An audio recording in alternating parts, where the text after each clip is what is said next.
Well, good morning. It is 11:15 Central Time in Oklahoma and Alabama and Tennessee, where Clinton and Benita and I are from. So welcome to the session on social emotional intelligence leadership journey. Thank you for being here with us today. It is the greatest pleasure to be able to present at the Education Support Professionals Conference. We are excited to be with you. The thought that 1 in every 3 school professionals is a education support professionals is amazing. And it speaks volumes to the work that you do and the importance and the vital role you play to help make our students, our schools, and our communities successful. So thank you for joining us today. My name is Catherine Bishop. I'm a National Board Certified Teacher and 23 years teaching students with disabilities here in Oklahoma. And I have the honor currently to serve. I'm on release from the classroom, so I have the honor to serve as Vice President of the Oklahoma Education Association. I started this work when I was 12. Back in 2000, NEA created a resource cadre. It's the IDEA, Special Education Resource Cadre. And if we can figure out one more name, we'll put it in that title because we like all those words. But they brought educators together across NEA members and created a cadre of trainers. And so that's where my leadership journey really started. And then this last year, so I've been doing that work since 2000 and work at the state and the local, state, and national level as well. But we really dug into this work back in March when everything came to a screeching halt. And NEA brought together, once again, educators and created what they called a compassion crew. And we knew that it was vital that we provide for members resources around not only social emotional well-being, but mental health and in everything that we were dealing with, and get those resources out to our members. And then that led into work that I'm so grateful to be with Benita and Clinton today, because we're 3 of the 5 members that were part of a team that wrote the first ever blended learning modules. And I say first ever because it is specifically targeted to adult, professional, personal learning. It's not a blended learning module to know how to teach students about social emotional learning. It is your own social emotional learning. So we were extremely excited to do that work. And then that led into additional work. And we'll talk a little bit more about that in a little bit around NEA's leadership competencies and what we're going to be focusing on today, where we've added a new 7th competency around social emotional intelligence. So thank you for being here today. I'm excited to be with you, and I'm gonna kick it down the road to Benita. Welcome, everybody. I'm so excited to have you all here and for us to be together on this weekend. That just really speaks volumes to how devoted you are to the education of our students, to be here on the weekend, to grow professionally yourself. I am a member of the Alabama Education Association. I'm on the board of directors. I am currently a virtual kindergarten teacher. That has been a challenge in and of itself, and one of the reasons that this work has been so important to me, because social emotional learning is just critical, and I've really felt like that's something that has been missing for several years, and starts from the adults down to the small children. And if we don't know how to do this, it's hard to teach it to these little ones. And I've just seen that sort of disappear in the classrooms and in the school settings over the past few years. I'm also a lead coach for the Happy Teacher Revolution, which is a group, when we say teacher, we really mean all the educators, but it's a group that is really focused on trying to revolutionize self-care, social emotional learning, and mental wellness for all educators that work with students. And that is how I ended up on the NEA Compassion crew with this wonderful team. I was asked, to give my input in the things that I'd been hearing educators from across the country talking about, the things that were really bothering them, that were keeping them from being truly healthy and happy, and being able to model these things to the students in the building. And that then led to the creation of these blended learning modules that she mentioned. There were 5 different ones that we created, and they asked us to do that. And I'll be honest, I was kind of nervous and overwhelmed about it.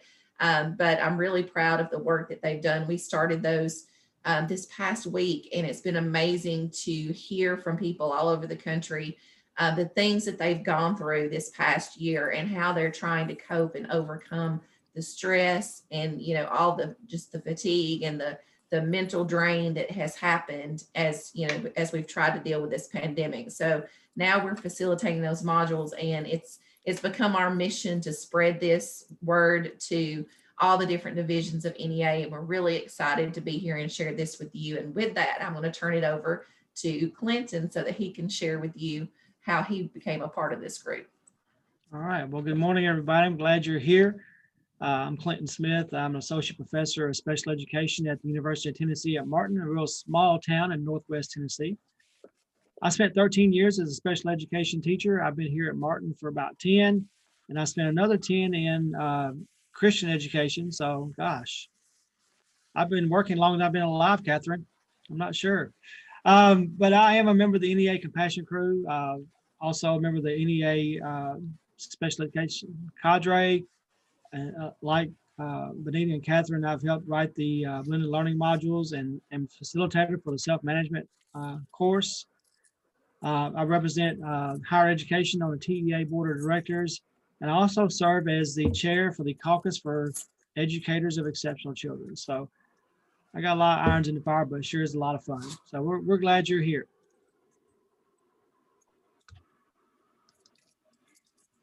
Well, I know if you've been on, this is the first breakout session, so you're going to see it in other breakout sessions, but gender pronouns are so vitally important to who we are as NEA members. So if you'll just take a moment, and you'll see them listed there. If you want to rename yourself in your little box, you can do it by clicking on the blue more drop down, and you can rename it. I think my name is so long you may not even be able to see my pronouns that are in there, but I'm she, her, hers.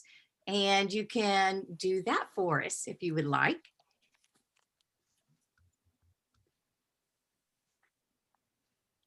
So we can't talk about social emotional intelligence without taking just a moment to become centered. And we want to model for you the kickoff of this new competency is about really centered a lot on mindfulness, and that it is so important that to help incorporate mindfulness into your daily activity. And so we're just going to practice one quick mindfulness. We're going to take a mindfulness moment. And this one is about, in typically a mindfulness is about breathing, getting yourself centered, getting yourself relaxed. And you can either do this 2 ways. You can stand, and because this activity is called 2 feet, 1 breath. But how I'm positioned in my office, I'm like in a airplane cockpit. So if many of you are like me and you're like, it may be really early for you there, I would just prefer to sit in my seat. You can do it that way as well. And so if you're standing, you want to kind of rock back and forth. You want to feel your feet and your toes on the floor and get a good balance to yourself and rock back and forth. If you're sitting like me, you want to sit up straight, and you want to kind of shift in your seat. I always say it that way, and because you want to find your sit bones. I'm in a real cushy seat, so it's really hard to find my sit bones. But you want to do that. You want to make sure that your shoulders are not up and they're down. Kind of, you can roll them back. You want to make sure that your face is relaxed and it's not, your jaws aren't clenching, and you can lay your hands in your lap. Some people like to cross them over each other, but You just want to find a good relaxed position. And so this, like I said, focuses on breathing. So if you've ever watched a baby breathe when they're, especially a newborn, um, they breathe correctly. And when they breathe in, their tummy expands. And when they breathe out, their tummy collapses. That's our body's natural way of breathing. And then over time, somehow, like we all do as humans, we've overcompensated and our breathing gets out of that natural pattern. And so we want to just practice a couple of breaths on what that feels like to breathe correctly. So when what's going to happen is you're going to breathe in through your nose. And when you do, you want your tongue to go to the roof of your mouth. And so and then also when you breathe in, you want to feel your tummy, all that air is going to go in. So your chest and your tummy is going to expand outward. So we're going to breathe in for 3 seconds, and then we're going to exhale our breath through our mouth, and our tummy is going to collapse. So let's try that. So breathe in, breathe out. And you notice I can't walk and chew gum, and I also can't breathe and count at the same time. So, but I'm counting in my head. So let's do it one more time. Breathe in, breathe out. So like I said, this is called 2 feet, 1 breath. It's perfect just to stop at any time to just get recentered. So we're going to do that 3 times. One more again for us. Okay. So remember, when you breathe in, your tongue's going to go to the roof of your mouth. You're going to breathe in through your nose. Tummy's going to expand.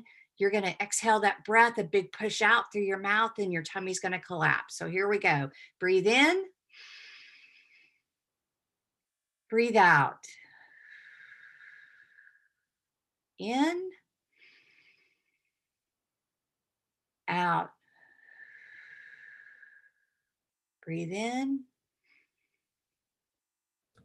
breathe out.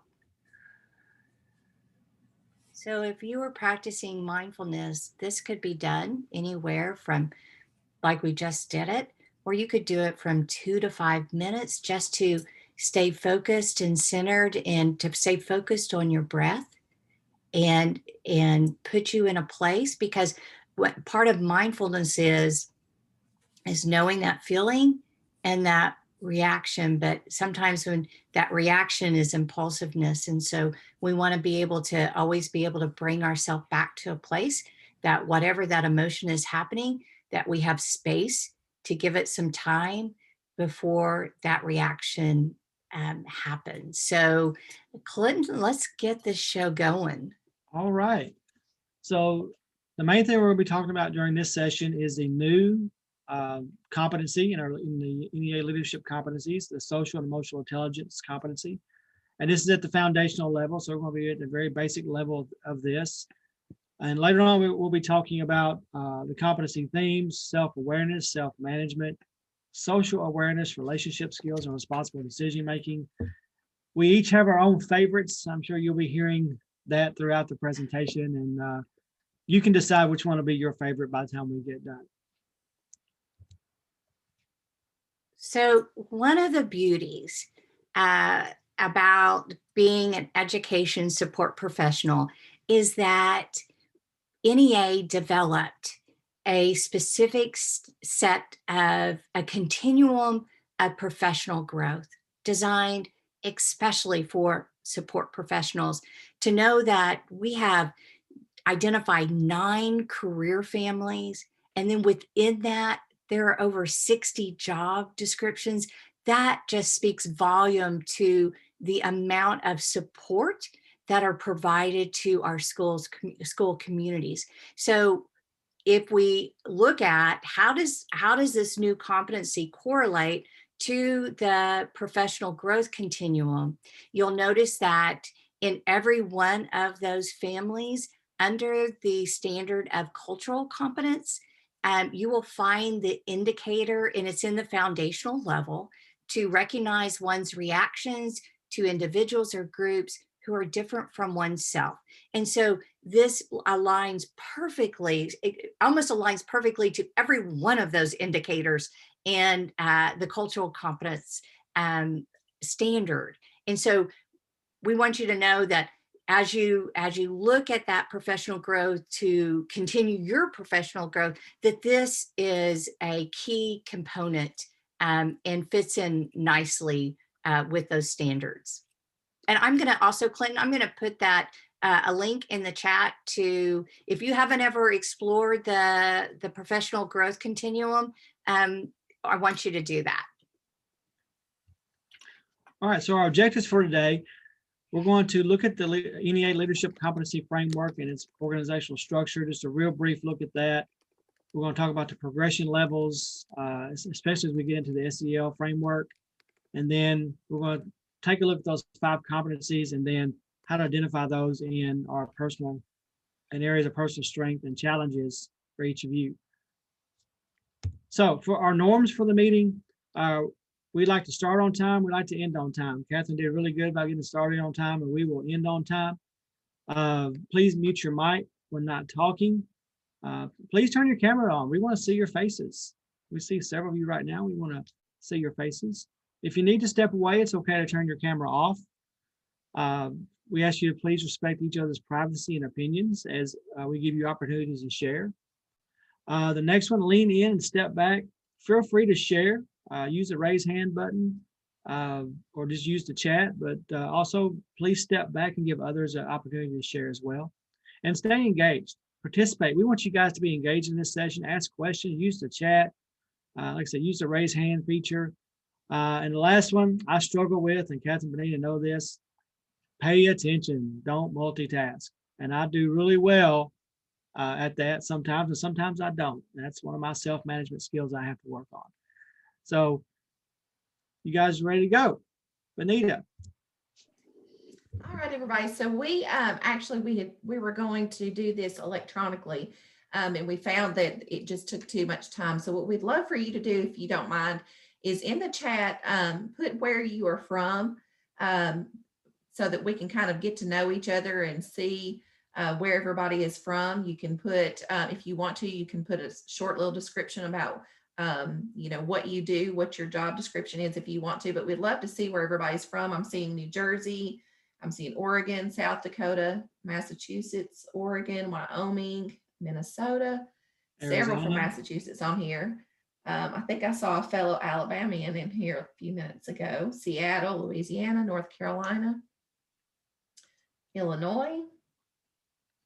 So several people. So Maryland.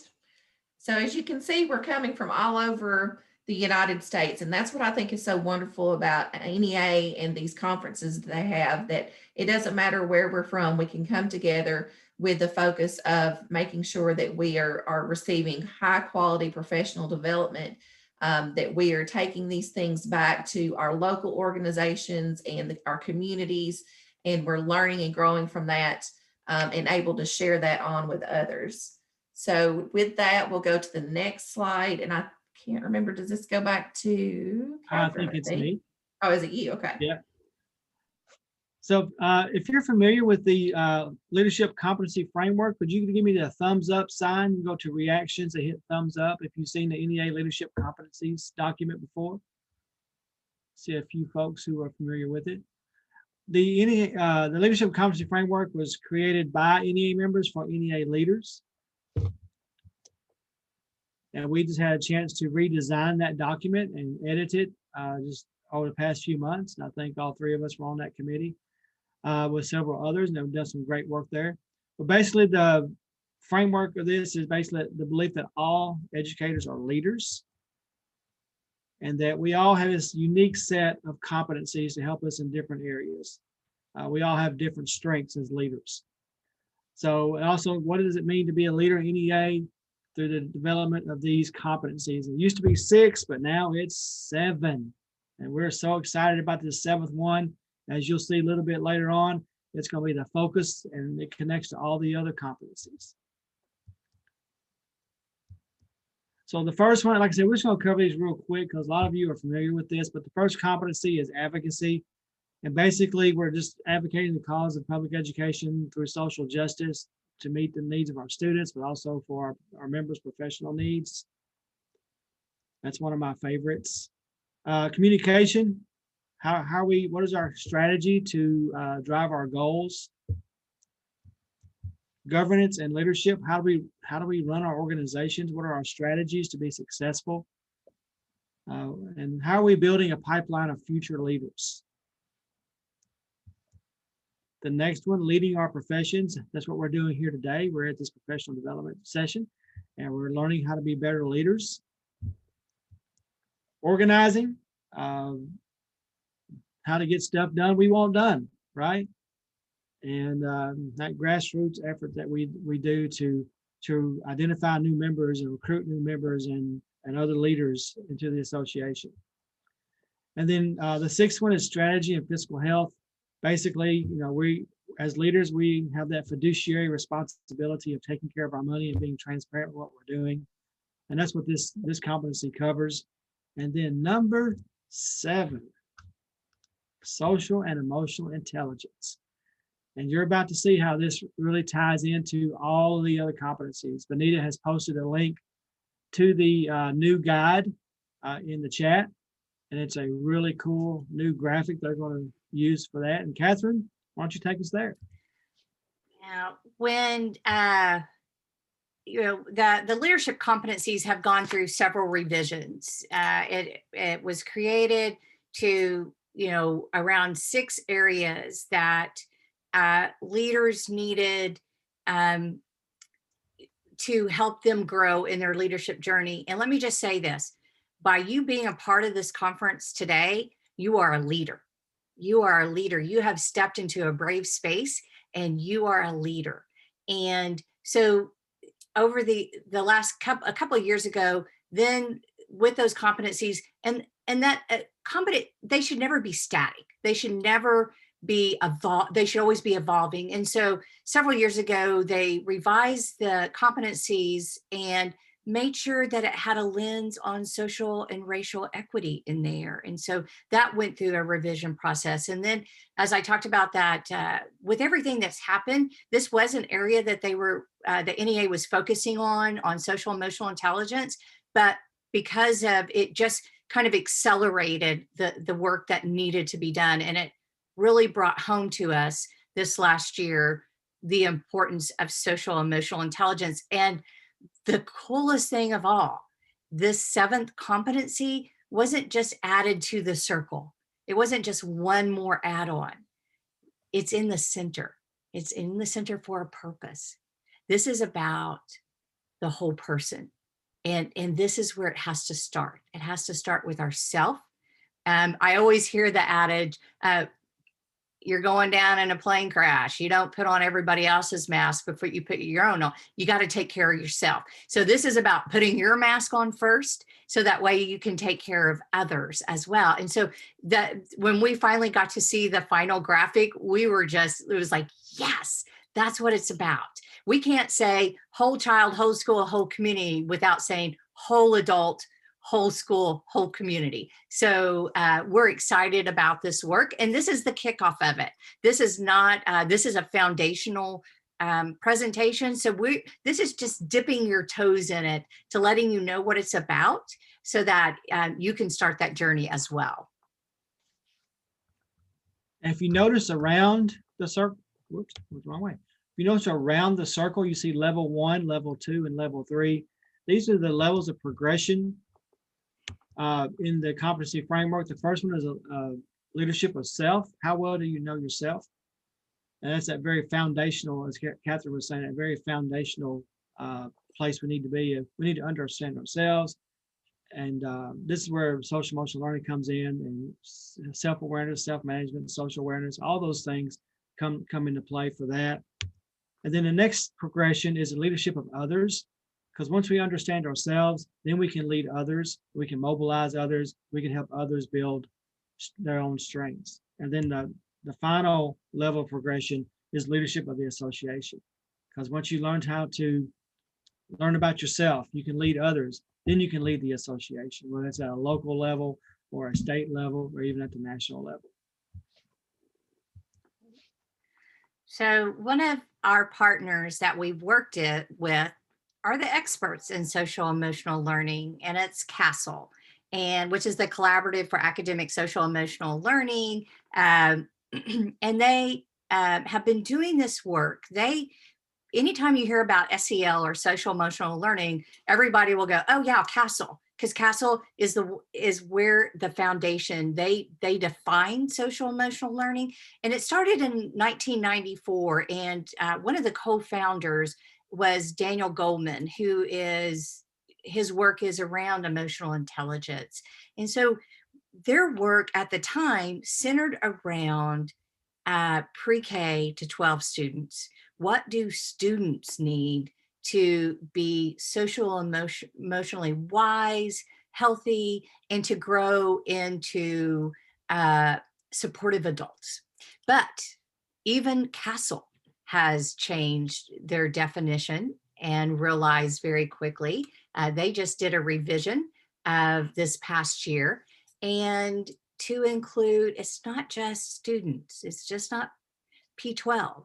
It is about from little guys, from our littles to adults, and that it applies to everyone. And it starts with knowing your attitudes, your own healthy identities, managing those emotions, setting those personal goals, being able to feel and show empathy for others, and then when I can do all those things, then I can establish those supportive relationships and make responsible and caring decisions. So we're going to take a look at a quick video, and then we're going to talk about it on the other side of it. And I just want to add that Benita has put the link to CASEL inside the chat. Great. And I had the question earlier, and I went and quickly looked in the hub, in the CVent hub under this session, you'll find the PDF of this PowerPoint. So you have it there. Oh, wait a minute. Oh, it works so well. It went away. Hold on just a second. I'm sorry. One moment, please. Technical difficulties, please stand. Is it back? The screen? The presentation slide is. The video is not.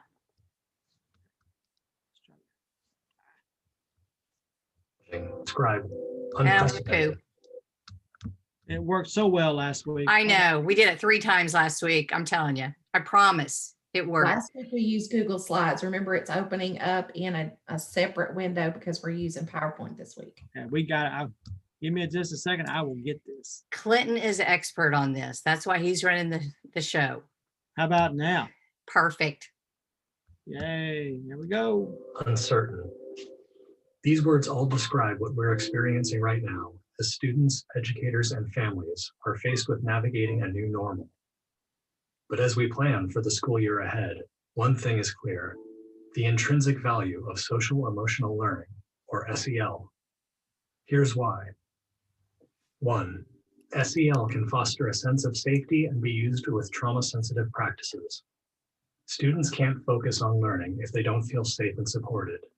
The COVID-19 pandemic and the crisis around systemic racism have created traumatic experiences for many families. These experiences contribute to fear, anger, and anxiety, and increase the risk of toxic stress.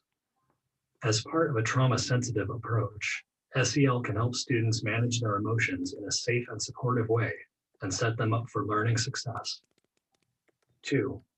SEL helps build positive connections and relationships.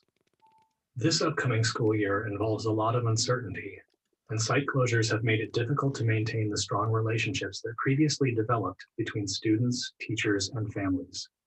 This fall, whether you're planning for in-person or remote teaching, using SEL to build trusting connections within your learning community can help lay the necessary foundation for academic learning. 3. SEL helps address the learning inequality caused by school closures. Remote learning is inherently challenging and not always appropriate developmentally. Students who are already struggling socially or academically are often the ones who face more severe challenges with remote learning.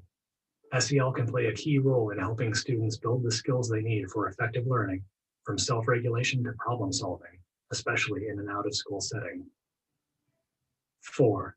SEL provides support to teachers and staff. It's more important than ever to care for educators' well-being.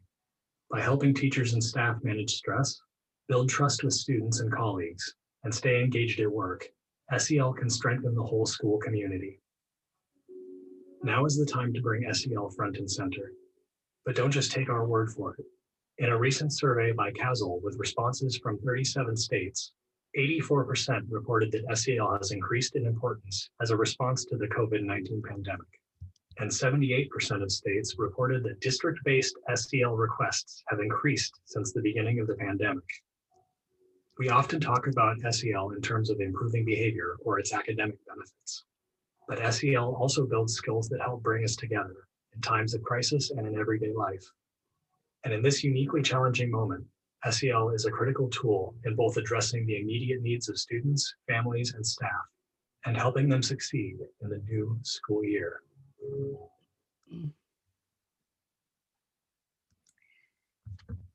I love this video because it even though it talks about the beginning of the school year, none of that has changed through this whole entire year, has it? And one of the things that has been what happened this year is, I can tell you it happened here in Oklahoma, that all of a sudden there was this urgency that, oh my goodness, we have students that have food insecurities. Oh my goodness, we have students that are homeless. Oh my goodness, we have students that are living in traumatic lifestyles. And I was baffled by that, just baffled that all of a sudden, and in Oklahoma, it was mainly, that's the reason why we need to be face-to-face, not that we're safe or anything, but that was the reason, right? So I don't know if it was happening in your state, but it was happening here in Oklahoma. But what it pointed out was so many times as a school community, as teachers, support professionals, administrators, we live in our schoolhouse and we keep that roof closed. We know all those things have been happening. If you're in food service, you know exactly who the students are that have food insecurities. You are seeing it every day as support professionals. If you're in transportation, you know what that student's home life is like many times. You know that. But for many times, we have kept that roof closed and we've done our job because that's who we are as educators, as teachers, support professionals. That's who we are. But this is an opportunity that roof has been opened up and we cannot let it close. Once this whole thing and we ever get back to what normal is, we have to make sure that everything about our school community is still front and center. The social and emotional well-being of our students, but more importantly, the social and emotional well-being of our school professionals. That is where it is. And that is what we have to keep front and center and stay focused on. So I will get off my little soapbox there on my schoolhouse, because it is so important that we don't let that close again, that we keep. And we're telling those stories and we're telling what we're seeing and we're getting those supports to everybody that needs them. So going back to CASEL or CASEL, if you're from Oklahoma, Alabama, or Tennessee, we say it CASEL, to their 5 core. So we have thrown a lot of words at you today. We're going to be using the word competency twice. We have our NEA Leadership Competency. We also have utilized the 5 core social emotional learning competencies from CASEL to be included in the leadership competency. So we're going to just quickly talk about those again. So 5 things that we're going to go into depth with today. And Clinton had gone through those progression levels. This is a foundational level. This is about you.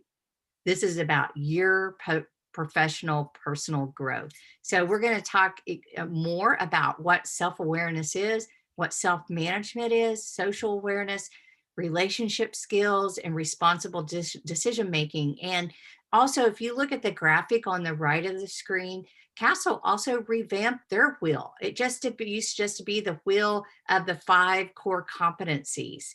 And now what they've done is they've made concentric circles going out, knowing that it's not just about the classroom, but it's also about the schools, it's about the family and caregivers, and it's about the community. And that we're aligning those with authentic partnerships, aligned with learning opportunities, that it's school wide and it becomes our practice. So, Benita, you want to do this next one? Yes, go ahead. All right, so what we're going to do is another quick little interactive activity. Instead of doing this on the Pear Deck website, we want you to just put a number from 1 to 5 in the chat box about how do you feel about your knowledge of social emotional learning. So if you are brand new to this, this is the first time that you have heard about social emotional learning, you really don't know anything about it, you would put a 1. If you use this every day, you use it with other people, not just yourself, but you are like a leader in showing others how to use social emotional learning, you would put a 5. And we're seeing a lot of people really kind of on the 3, which is perfect because that's what the purpose of this is all about, because we've talked a lot about the whole person. It's always a journey and a growth. You never get to the end. You're always learning and growing yourself. So, you may even be at the 5, but think about, how can you grow from here and continue what you're learning using this process that we're going to be sharing with you today. I see several 4s. So there is always room for growth there.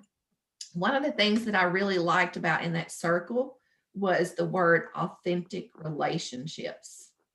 This is about building authentic relationships with the students in the building, with your coworkers, with the parents, and with the community. But it has to start with you and your mindset and your knowledge of yourself and the community around you. All right, Clint, we're ready for the next one. So let's talk about the best one ever of the 5 core competencies. It's social awareness. I mean, self-awareness. I should say social, self-awareness. It's my favorite. Okay, it's my favorite because I wrote the blended learning module on it, but it is my favorite because to me, even though you saw that circle as it wasn't a hierarchy, they're all connected. However, it has to start with self. It has to start with yourself and being able to identify, and it starts with identifying, recognizing, and naming emotions. And then not being afraid to say what those are. Not being afraid, especially when you're around students, when you're around your colleagues, being able to say, you know what, I am feeling really angry. I am feeling frustrated, or I am so excited today. That you're recognizing them and you're naming those emotions, that it's integrated into our personal and social identities.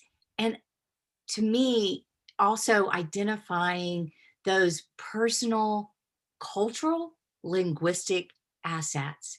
This is where embracing your culture and bringing that into that self-awareness is so important, and not maybe pushing those cultural identities away, but embracing them and bringing them in. It's also about, and then within that competency, there is a hierarchy from being able to identify and recognize those emotions, then how that plays into self-confidence, how the emotions, you've recognized your emotions yourself, but how do others perceive you as well? And then all the way up to experiencing self-efficacy, or what we like to call as a growth mindset. But in the midst of all that is that mindfulness, practicing that mindfulness, practicing being centered, and then being able, so when those emotions, become triggered, that you're able to take a pause and step back before you need to give a response or an action. And I can say for me personally, I know the moment that I step out of my self awareness. I know it, I own it, and it makes me feel better because I always say it was my choice to do that, but I know it when I do it. But then I have to be very cognizant and just, okay, let's reflect on it and let's go on and not beat yourself up about it. But how can I learn from it and what can I do to continue to grow? So knowing yourself and what those strengths and limitations are, it gives you it all wraps it up by giving you that confidence and your purpose I remember when we started when everything came to a shutdown, and I have the privilege of working with our early career educators in Oklahoma, and their name is NEON, the New Educators of Oklahoma Network. And right after the shutdown, we got them all on a Zoom meeting, and I just needed to check in with them. I just needed to see how they were doing. And one of our early career, not mine, she's not mine, our early career educators sat there and just wept. And she said, and I knew that her district was really trying to be helpful. And so they weren't requiring a lot out of them. You know, they knew everybody was struggling. But what she said, I know what my job is. I know what I do every day. And I don't know now. I don't know my purpose.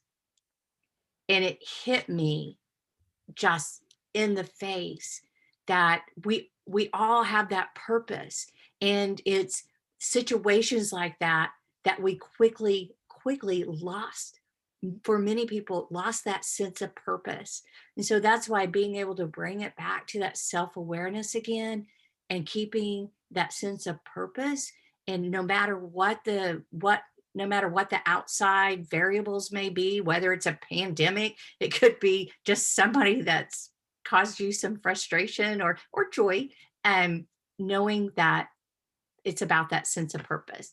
So now that Clinton, I've told you my favorite and is the most important one, Clinton's going to try to convince you that his is. Well, you know, self-management is one of the greatest ones. And Catherine, as you were talking through some of your self-awareness topics, you kept going back to how you were managing your emotions. That goes back to self-management, which is my favorite, probably because I wrote the module, but also it really is one of my favorites. But basically, you know, this is about how we manage those. Once we identify our emotions under self-awareness, we have to be able to manage those emotions. And don't we do that every day when we go to work? When we're working with students or colleagues or other people, we have to manage our emotions. So I'm going to look in the chat here. Just tell me if you're stressed. Just you can do a thumbs up, or you can say, give me a big old yes, or a thumbs down. I see a thumbs down. So self-management really helps us identify and use stress management strategies. And one of those things, of course, is mindfulness, is a strategy that we can use. I say yes, overwhelmed, not too much, somewhat. Okay. And then it goes into exhibiting self-discipline and self-motivation. How motivated are you? That's one thing. Of course, once you determine how motivated you are, then what goals are you going to set? What personal goals are you going to set? What collective goals, if you're part of a local or a state or even at the national level, what collective goals are you setting? Using planning and organizational skills, those executive functioning skills that we use every day to help us plan and be organized. And this is one that's really tough for me sometimes, but showing the courage to take initiative. I'm a really introverted, shy type of person. So I have to really work hard on taking initiative and when being a leader. And it's really helpful when you have people around you who really know how to take initiative, and you can really learn from them. And then basically the last step is demonstrating personal and collective agency. How are you going to take all those skills and then work for the organization, but also for yourself? So I'm going to turn it back over to Catherine, who's going to talk about social awareness.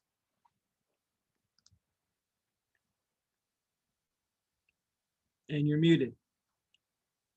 I had it off. Ah, I muted myself very quickly because here in Oklahoma City, at 12 o'clock on Saturday is when we test our tornado sirens. So whatever you hear welling in the background, you know, I silence the doorbell, I silence the dog, I silence everything else, but I can't silence that. So it's just what we do. And okay, so we talked about being aware of ourselves.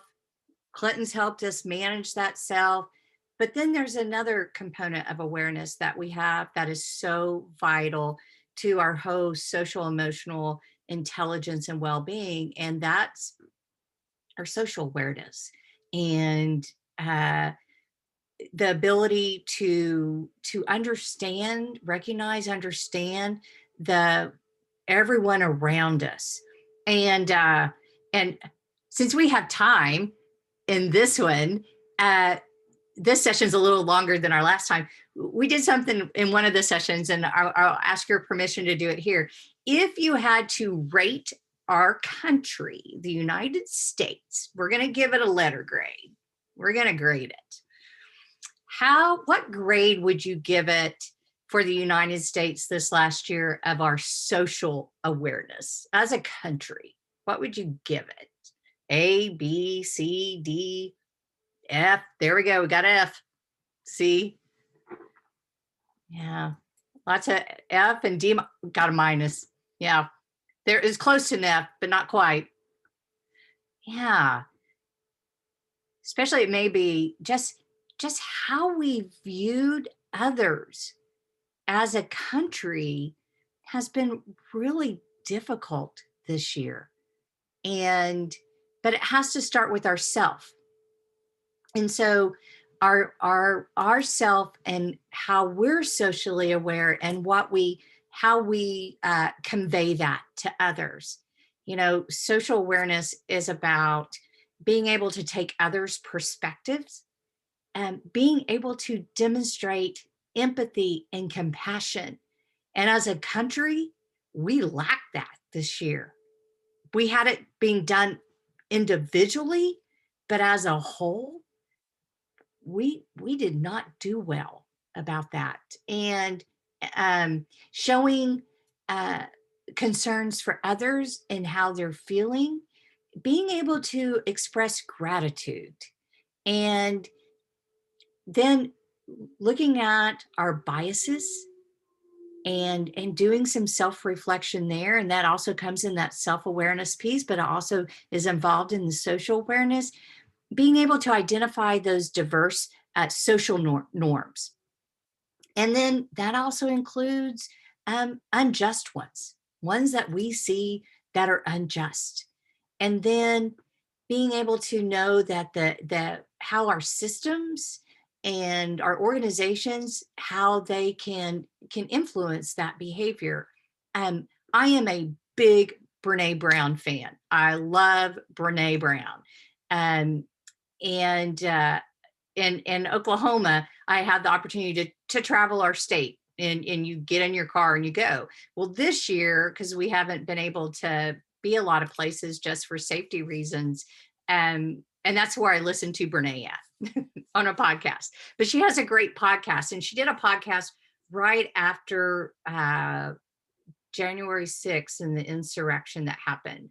And I love how she talks about, first of all, being vulnerable. So there's that self-awareness piece that she always talks about, but talks about, she brought it into that social awareness, and that looking at ourselves and how we perceive others, and to make sure that we're humanizing people and not dehumanizing people. And when we look at all the different countries and what's happened with from Hitler to all the other catastrophic events that have happened, it starts to get, you always ask yourself, how did they follow those people? What did they do? They started by dehumanizing them. And so humanizing people, there was a point in time after that happened, I wanted to shame. Oh my goodness gracious. I was so angry what happened. I was so frustrated what happened. Um, and I had to practice some self-management skills because I really did. I wanted to shame people because you know what? That made me feel better. But if I did that, I wasn't humanizing people. And then I wasn't able to advocate to make changes. And so that's that component of social awareness as well.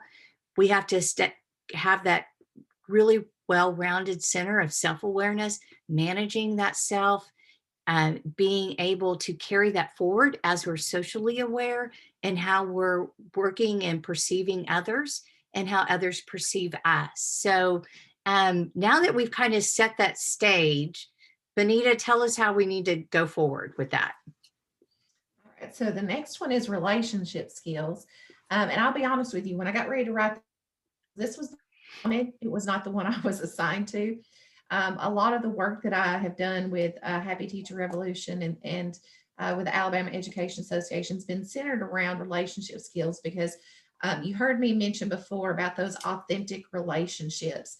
So often, you know, we have those fake relationships where people will put on a smile and just pretend, you know, but we have to have really authentic relationships and supportive relationships, especially in the school setting. Those students need us to be real. They need us to be there and support them. And if we're all at conflict with each other or not even willing to have that empathy and to work together and to cooperate and to negotiate, how can we teach those skills to those kids? One of the things that I've seen as I teach kindergarten through the years has been just how much we have let that slide. Where there's been such a push for testing and pushing all of these skills down to lower and lower and lower grades, that I think they're missing the whole purpose of, you know, they keep saying the kids are failing, the kids are behind, the kids are not making progress. But I think it's because we are not building up those foundational skills at the very beginning. We're not working on the whole child so that they can cope and adequately learn as they go up through the grades. So if you think about it, when my daughters were in kindergarten, they had all these little centers. They had a little stove center. They had a little center where, you know, they were building blocks. And they had all these different centers that were centered around social and emotional skills. They had to learn how to self-regulate. They had to learn how to build relationships with the other kids in their class, how to cooperate and how to share, how to understand each other. And we kind of ripped that out of their hands, and now it's all academic centers. And while those have a meaning and a purpose, how in the world can we expect them then to be, you know, we tell them all the time, behave, listen, focus. But what are we really teaching them? Are we teaching them that? Are we modeling that ourselves? Are we focusing on the relationships with the people in our building so that we can show the kids what a good relationship is? So often, many of these, as Catherine said, you know, we had the schoolhouse that was closed. So often we've had these homes that were closed off and we had no clue what the kids necessarily, you know, were really going through or what their house was really like. And one of the things with us being virtual is we've had a window into their homes. You know, I've seen kids who are living in mobile homes or something worse, you know, and so in a way, even though the pandemic has been bad, it's actually helped some relationship skills. I feel like I'm closer to the parents this year than ever before because I had that open window of communication with them. But it is critical that we work on these relationship skills ourselves and model those to the students so that when they are out in the world and they are in jobs like we are, that they can navigate that in a safe and healthy way. Somebody, I think Brandy said that it was sad that some athletes come to them in high school saying that the teachers make them feel like they don't matter. And I hear that a lot. My daughters are in college right now, and I heard that a lot from them from, different teachers. It wasn't all of them. But one of the things that, is so important as support staff, I think you guys are so much more important than you realize. I know our cafeteria workers, they're the first ones that the kids see after they get off the bus. The bus driver is the first one they see. That either makes or breaks their day, whether you smile and talk to them. And I know our ladies in the cafeteria will always check and say, how was your day today? How are you doing? And the kids will come bouncing down to my room then in a happy mood because guess what she said to me today? Or guess what she said for lunch? You guys play such a critical skill in those relationships. I can't begin to tell you how important that is. I've had days where there might be somebody on the bus and the kids just come off the bus just terribly upset, because maybe they had a sub that didn't know them and didn't help to calm them down and help them self-regulate before they got in there. You guys are so important. And knowing these skills and knowing how to transfer that to the students, it's a community. The school is a community, and it takes each and every one of us to help those kids learn these things, but we have to work on them ourselves. So with that, Clinton, will you change to the next slide? That leads us to my module. And I'll be honest, I did not want to do this one because I don't know, in my mind, I had responsible decision-making as, okay, I've got to make responsible decisions about how I spend my money. I got to make responsible decisions about, what meetings I go to. I was really thinking of it all as just these big, huge decisions. And I really didn't understand what this competency was until I dug into it. And what I thought was so cool about the NEA leadership was when we had all these meetings, they made sure that we were learning ourselves, that we were focusing on our self-awareness, and that we were learning these competencies. And so we would begin every session with a mindful moment, and they would send us these questions and have us answer them and self-reflect. And at first I thought, what is this all about? But it really took us back through the process of making sure we understood so that we can share it with you. And I really grew through this whole process myself and learned to understand it. And as I dug into the responsible decision-making to write the module, the more I really loved this one because it kind of really made me understand how many decisions we make every day that we don't even. I mean, we're making social decisions. We're making emotional decisions every day. We're making self-care decisions every day. And we're making ethical decisions every day. Everything that we do is really a decision process. And it goes back to our self-awareness. Are we aware of the decisions we're making and how it's impacting our lives and the lives of those around us? So part of the Happy Teacher Revolution I'm part of is always talking about, they have these 12 choices, and they're talking about how even being happy is a choice. That you have to decide, am I going to dwell on all the negative things? Maybe there's one negative thing that happened that day, but there was 10 positive things. Are you going to let your brain dwell on the negativity, or are you going to focus on the things that were positive and keep yourself positive and what you can learn from that to make things better the next day? And so in our module, we started talking about all these decision traps. There's things that trap us sometimes and keep us from making good decisions. And then there's also all these wonderful strategies out there to help us when we're struggling to make a decision, to stay focused and to come up with those good decisions so that we can make sure that we're helping others around us as well when they're making their decisions. So this one turned out to actually be one of my favorites.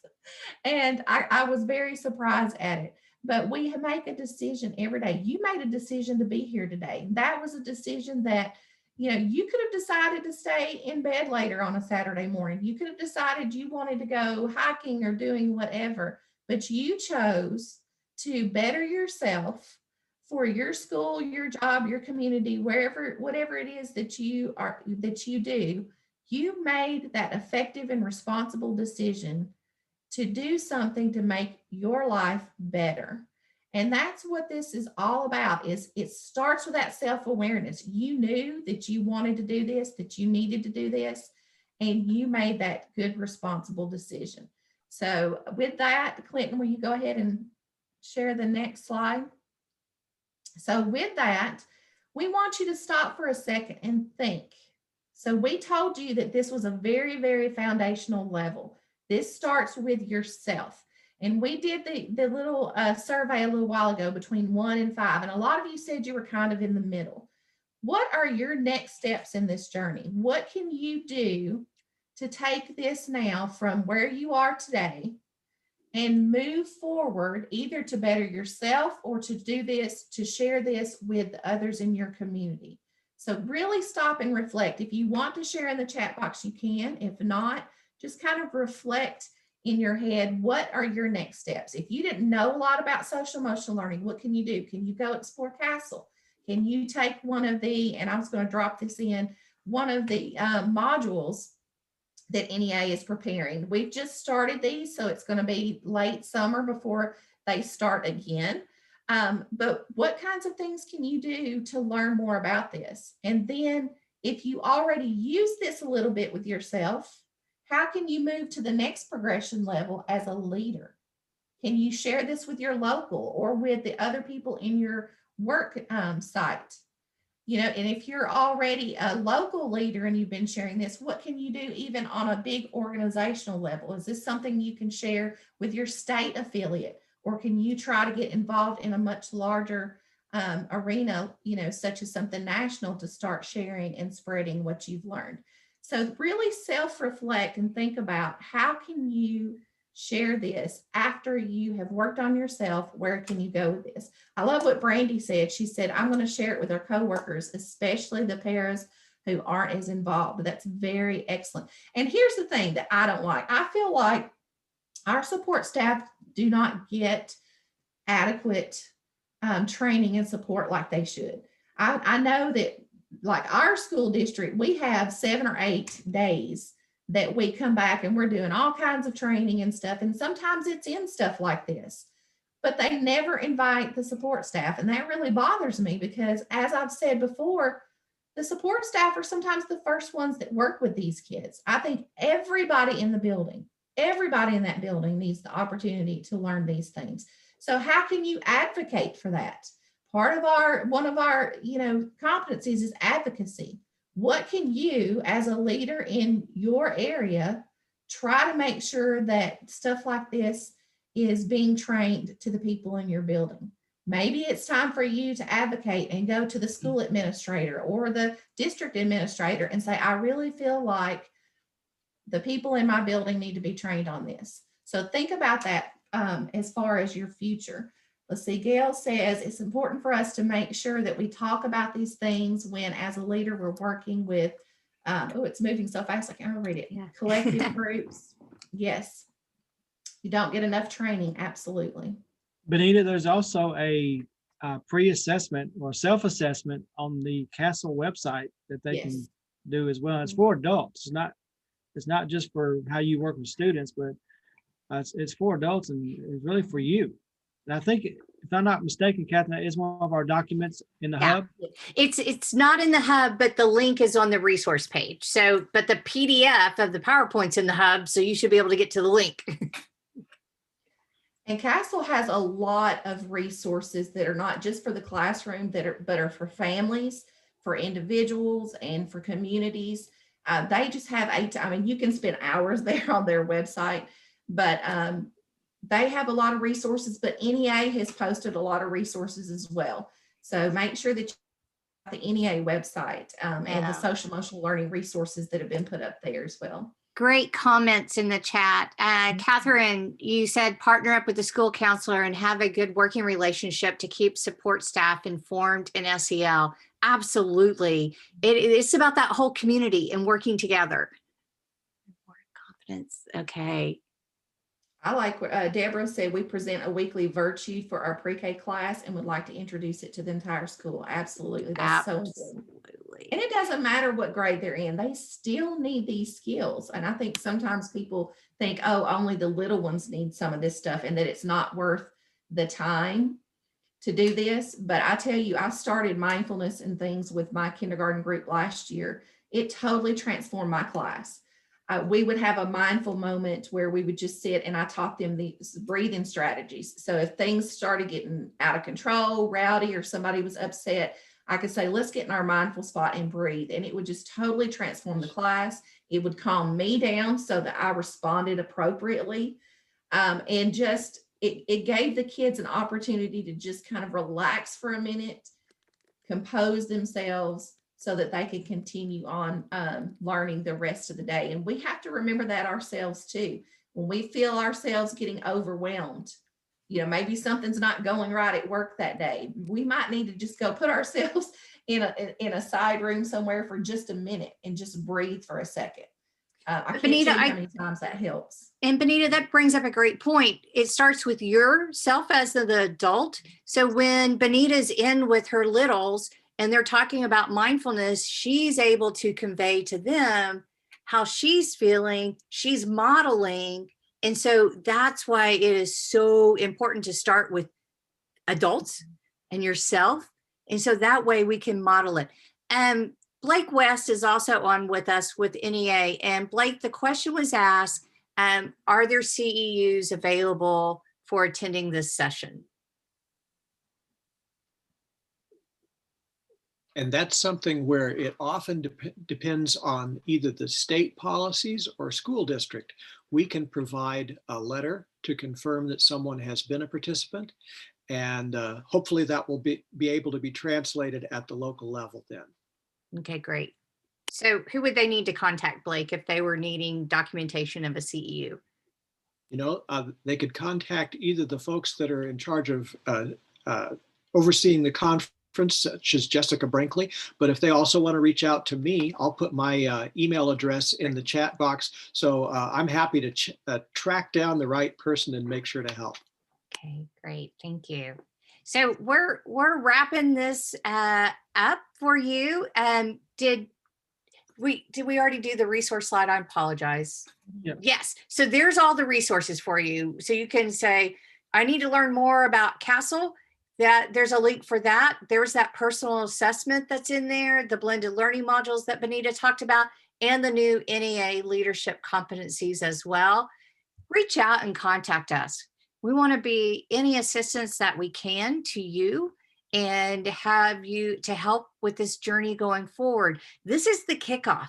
This is the introduction. I feel like we should have a bottle of something to whack a ship to say, woo, this is it. We've kicked this puppy off. And so reach out to us. We would love to get you connected, to get you any resources we can. So as we wrap up our session today, our outcomes for you was to gain awareness and professional learning of yourself and others, to be able to practice adult self-care.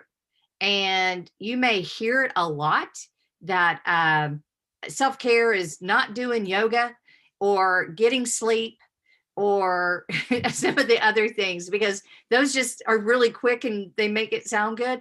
But that self-care is about digging into this work, digging into being self-aware, self-management, social awareness, relationships, and the Benita? Responsible decision making. Thank you, that one. I knew there was one more that, how you get to that last one. Forgot I was muted. and then foster that staff community, cultivates our adult, professional, social, emotional, cultural competencies. This all blends together in what we're doing. So we hope that you have gained those outcomes as we've gone through this session. And then this is where we want you to spread the word. We've got to get this conversation. We're not letting that roof close up again. And we're going to talk about the importance of social emotional intelligence for all adults, as well as our school communities. So like us, rate us, I don't know, spread it out on Facebook, join the ESP Facebook group, share that information out. You see the hashtags there as well.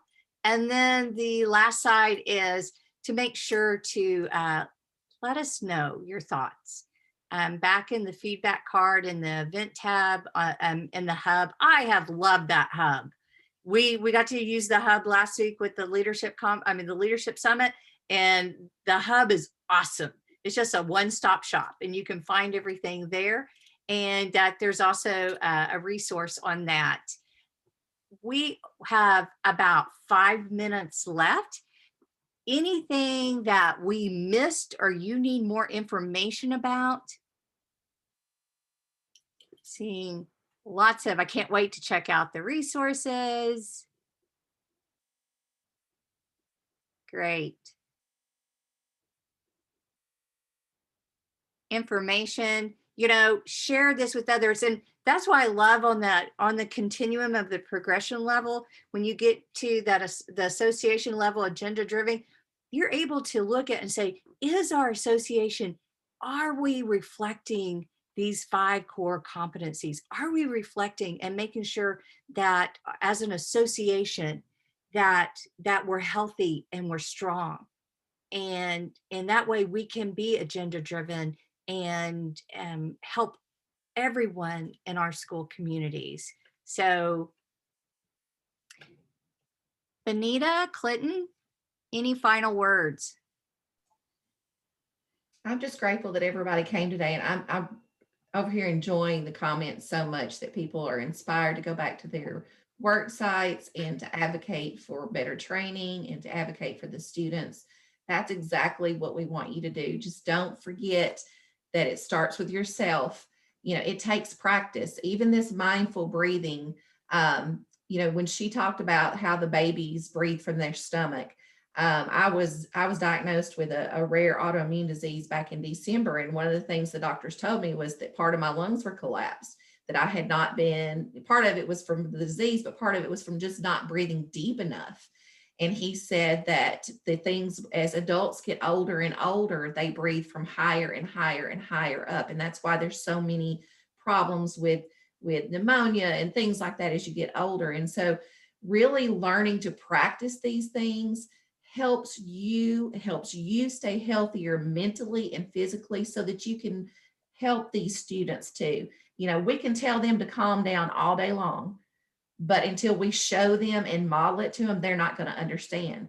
But we have to understand it ourselves too. How many times do we get upset with the kids or a coworker and we just want to blow up, or we get really angry until we're just like shaking or something, we have to learn to calm ourselves down too, and have to take these strategies with us. So please make sure that you take care of yourself. It's like she said earlier, you have to put your own oxygen mask on first. Oh, somebody just said it too. One of the things in the Happy Teacher Revolution that we always close our support group meetings is that you can't pour from an empty bowl, and you can't teach students from an empty soul. You have to refill yourself up. You have to set priorities. You have to set boundaries and take time to take care of yourself. And in the world of education, that's very, very difficult. We could work all day, every day, weekend, summer, and still not get everything done in a school building that needs to get done for these students, but you still have to stop and take care of yourself. And what you'll find is when you take care of yourself, you're going to be more productive. Things are going to happen easier and faster, and it's going to spread to the students, because even if you think you've put on a smile and you're doing great, they can sense when you're unhappy and things are not going well. So make sure you focus on yourself, and we'll be glad to help you with anything that you want. I think he already took off our email addresses, but please don't hesitate to reach out to us if you have any questions or need any help. Okay. Well, we had Clinton, did you want to say anything? I did. I was muted. I just want to say thank you for the work that you do. We appreciate you. I would not have survived without my paraprofessionals in my classroom when I was teaching. Miss Phyllis and Miss Beverly kept me straight and kept me working and kept me going. And I really, really, really appreciate them. We're still best friends even 10 years later, and I've gone in a different way, but we still are very good friends. I really appreciate the work that you guys do, everything that you do. Thank you, guys. We had two jobs, start on time and end on time. And so wishing you the very best today as such a fabulous conference and so many great sessions. So thank you for joining our conversation and wishing you much health, well-being, and safety as you go forward. So have a wonderful day. Thank you.